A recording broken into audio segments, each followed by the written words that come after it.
ৰাজা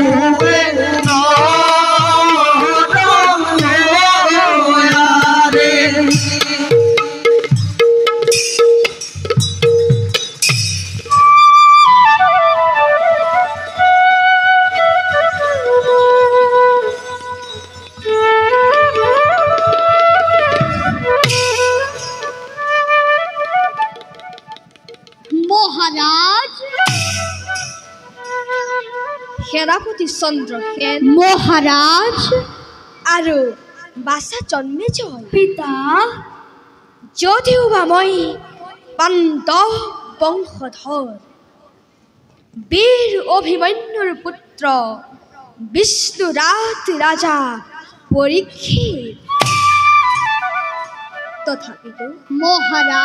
তথাপিতো আজি সমগ্ৰ ভাৰতৰ একচ্ছত্ৰী ৰজা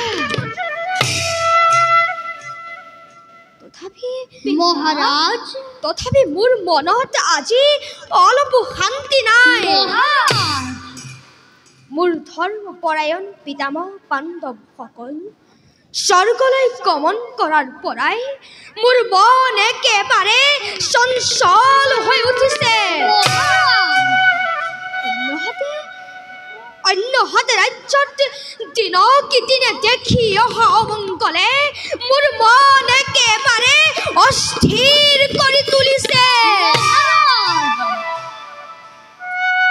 মহাৰাজ মিছাতে চিন্তা কৰি অস্থিৰ হৈছে কিয় আপুনি সমগ্ৰ ভাৰতৰ একচ্ছত্ৰী ৰজা হৈ এইদৰে চিন্তাত অস্থিৰ হ'লে এই বিশাল সাম্ৰাজ্য শৃংখলাবদ্ধভাৱে চলাব কেনেকৈ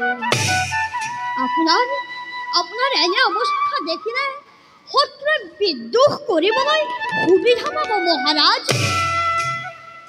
গতিকে মহাৰাজ আপুনি সকলো মনৰ ভ্ৰান্তি দূৰ কৰি একান্ত মনে ৰাজ্য শাসনতে মনোনিৱেশ কৰাহে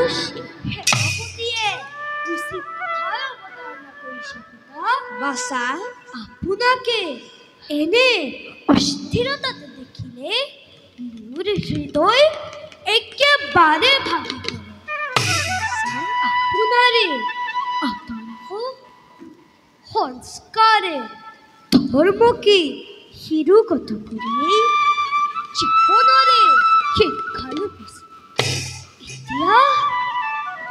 পিতা এতিয়া আপুনি যদি এনেদৰে ভাগি পৰে মই নিজক কেনেদৰে প্ৰভুত দিমি পিতা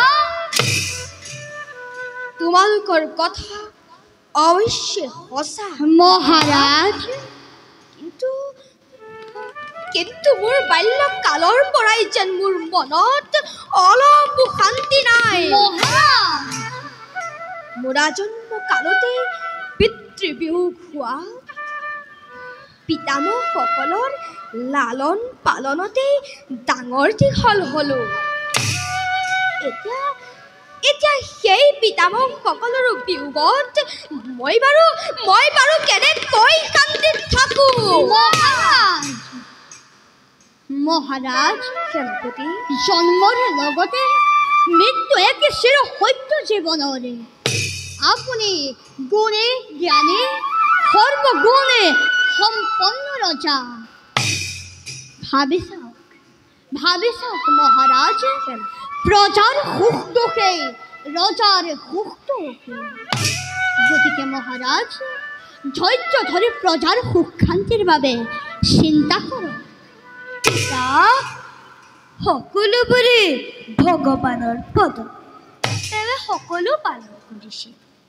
আমি মাত্ৰ কাৰণহে বিধাতাৰে বিধান ৰোধ কৰা শক্তি আমাৰে নাই পিতা। চিৰসত্যইতো তোমাৰ বচন বাচা পিতা। আৰু কাৰণ হ'লেও আমি আমাৰ কৰ্তব্যবোৰ সজ পথেৰে কৰি যাব লাগিব।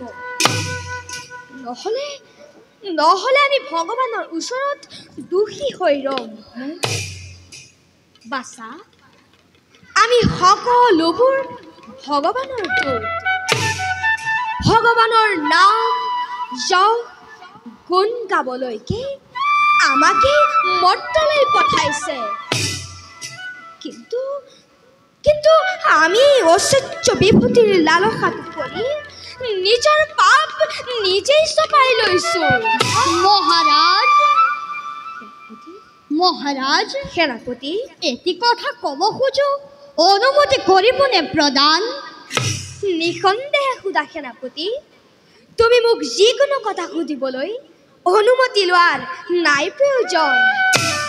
এই দাসৰপতি, সেয়া আপোনাৰ মহানতা মহাৰাজ। আজি বহুত দিন মৃগয়ালৈ যোৱা নাই। গতিকে মৃগয়ালৈ যাবলৈ প্ৰবল ইচ্ছা হৈছে মহাৰাজ। আপুনি যদি অনুমতি প্ৰদান কৰে, কুমাৰ জন্মেজয়ৰ সৈতে মৃগয়ালৈ যোৱাৰ ইচ্ছা প্ৰকাশ কৰিছোঁ মহাৰাজ। মৃগয়া? মহাৰাজ মৃগয়া। বাৰু যোৱা সেনাপতি মহাৰাজ। আনন্দেৰে তোমাক মই দিলো অনুমতি। সাৱধানতা অৱলম্বন কৰি কুমাৰৰ সমে কৰিবা মৃগয়া। ভাল মহাৰাজ। এতিয়া ব'লা সকলোকে আজিলৈ সভা ইমানতে ভংগ কৰা হওক। বলক মহাৰাজ।